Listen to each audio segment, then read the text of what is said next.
కలిసి మా బాధ అనేది మేము చెప్పుకున్నాము.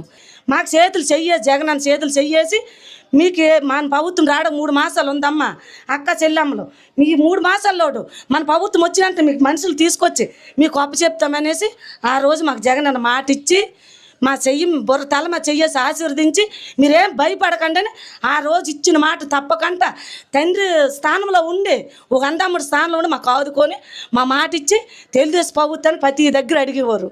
ఆ మధ్యకారులు దొరికిపోరు అంతే. పార్లమెంట్లో కూడా ప్రతి మీడియాలో కూడా అడిగారు తెలుగుదేశం ప్రభుత్వం మహిళలోటు వాళ్ళకి ఆదుకోయండి, వాళ్ళకి కాపాడండి, వాళ్ళు తిన్నాడు తిండి లేవు మా పాదయాత్రలో కలిశారని చెప్తే అప్పుడు 2 లక్షలు ఇచ్చారు తెలుగుదేశం ప్రభుత్వము. జగనన్న అడిగిన తర్వాత ఇచ్చారు తెలుగుదేశం ప్రభుత్వము. ఆ రోజు కూడా అవన్నీ జరిగావండి. 3 మాసాలు అయిన తర్వాత మాకు ఢిల్లీకి తీసుకెళ్లారు. సొంత గవర్నమెంట్ తరపున మాకు తీసుకెళ్ళి జగనన్న ఇంత బాధపడి ఇంత ఇది చేసి మాకు చీపురుపల్లి చంద్రశేఖర్ గారు, బెల్లాని చంద్రశేఖర్ గారు, ఈ గురుమూర్తి, రామారావు, శ్రీరాములు వీళ్ళందరూ మత్స్యకారు ప్రెసిడెంట్ అతను కూడా అందరూ కూడా బాధపడ్డారండి. బాధపడిన వాళ్ళు ఎవరు లేరు. మా కోసమే మేము బాధపడలేదు, ప్రభుత్వాలు బాధపడ్డారు. ప్రభుత్వాలు బాధపడి మాకు ఢిల్లీ తీసుకెళ్ళి మా జగన్ ఢిల్లీ తీసుకెళ్ళి అక్కడ విద్యాశాఖ మంత్రితో మాట్లాడించి శ్రీరాముల కూతురు